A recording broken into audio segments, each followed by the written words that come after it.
Forgive me, Father, for I have sinned. It's 24 hours since my last confession, and 3 days since I dropped Elizabeth off at her friend Julie's house. She said give her a couple of days to settle in, and then drop by.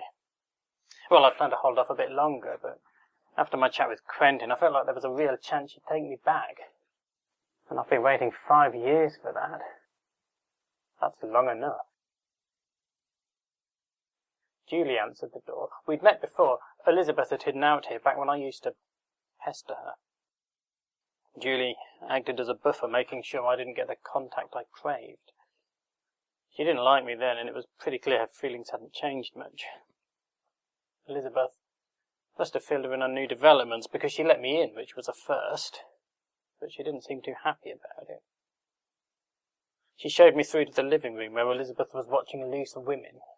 Julie was all, "Are you sure you want to be left alone with this man?" Elizabeth was all, "Honestly, I'll be fine." It was obvious they'd been discussing this meeting, and Julie was against it. But it was none of her business, so she left us. Elizabeth turned off the TV. She was all, "Hello, David. I wanted to thank you for saving my life." And I was all, "You're welcome. Thank you for saving mine. And look, I'm sorry about, well, almost everything I've done since I met you. I let things get a bit out of hand, didn't I? Everything kind of lost perspective, so I couldn't see how messed up it all was. I realise that now. If you'd given me a reason for dumping me, it might have been different. I mean, I'm not blaming you. We only had one date. You didn't owe me an explanation. But that one date was a big deal to me. It was like you gave a sandwich to a starving man, then threw it away after he'd taken one bite." Elizabeth sighed and knotted her brow like she was debating something internally. Then she was all, "Look, you're not meant to engage with stalkers. That's what all the experts tell me. Any attention would just encourage you. Until now, I've stuck to that advice. And maybe I shouldn't be making this exception. Maybe today's a terrible mistake. Julie certainly thinks so. But saving me like you did, well, I figure that earns you this much. I wanted to say thank you, at least. And if it means that much, fine. I'll tell you why I dumped you." I was all, "Oh, thank you, Elizabeth. Yes, it means a huge amount. It means closure.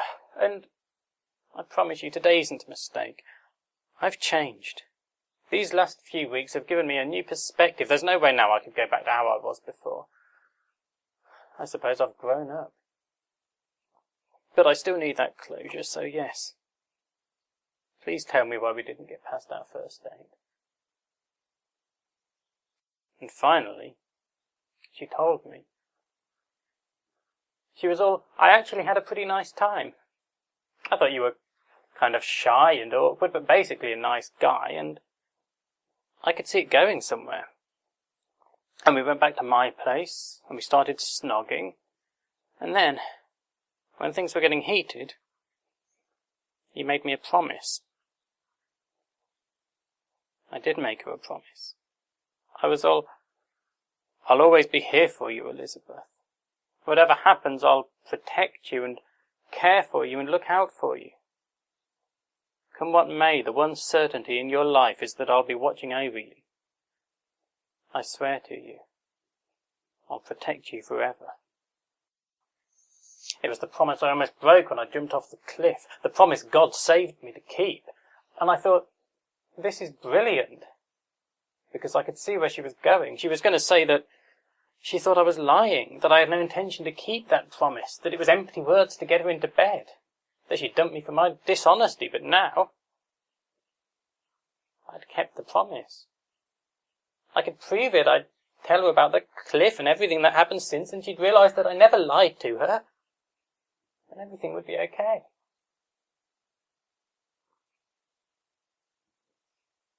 But that's not where she was going. She was all, I just thought, Jesus Christ, this guy's so intense. It's our first date, and he's promising to protect me forever. It freaked me out, David. You're not meant to behave like that. I wasn't ready for such a committed relationship, and I couldn't understand why you were. Because it was all I had. Our relationship. To you it wasn't even a relationship, it was just a date, but there was so little in my life. Just you and my mum. Now I haven't even got her. Elizabeth was all I heard about your mum. I'm sorry. And I'm sorry you had such an empty life, but you ruined mine. At one point, you were phoning me 30, 40 times a day. Wherever I went, you were there. Even when I didn't see you, I knew you were watching me, because you always were. I became ill with worry. I didn't know what you were capable of. I hated you. I hated my life. The only reason I didn't kill myself was because that would have meant you'd won. Jesus, David, can you even understand what you did to me? And until that moment, I don't think I ever had. Not really. I'd taken this beautiful, precious creature and crushed her. That isn't love. It never was love. I always thought obsession is just love that's not reciprocated, but it's not, is it? It's just obsession. I could finally see the difference. And that was when I knew there's no hope of a happy ending. I really thought she might take me back, after everything I've done. Now, saving her from Quentin had repaired some of the damage. She doesn't hate me now, well, not as much. But love me? Impossible. I got my speech all worked out about how I'm better now, and yet my feelings remain, and perhaps you can see it in her heart to blah, blah, blah. But I knew now that I couldn't say it. I seemed to have convinced her I'm no longer nuts, but if she even suspected that I'd thought we still had a chance, it'd be back to square one. I just hoped she wouldn't twig from my dress that I'd been planning something. I figured if she asked to say I was on my way to a wedding. She was all, look, David, now this awful business is over with. I just want to move on. I'll be forever grateful for what you did, but I can't just forget all the other stuff you did, and I need you out of my life. You promised to protect me forever? Well, in a way, I want you to keep that promise. You protected me from Quentin. Now I need you to protect me from you. I need to know I'll never see you again. I promised, and I meant it. She deserves a life without me in it. She was all... Thank you. Oh, one other thing. You remember Adrian, the guy I was dating before Quentin, until you made me think he was seeing someone else, and then I thought he was doing all the other things that turned out to be you. I thought I might give him another chance. I just wanted to let you know. I don't want you getting jealous and interfering again. I was all, that's great, I'm pleased for you. He seemed like a nice guy. Better than me, and definitely better than Quentin.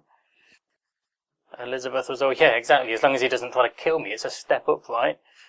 And we both laughed. And there was no tension. We were just like two old friends. I'm never going to see her again. And that's okay. She's moved on. And I'm ready to move on too. Almost. There's just one final thing I need to do for her. I'm going to make her rich.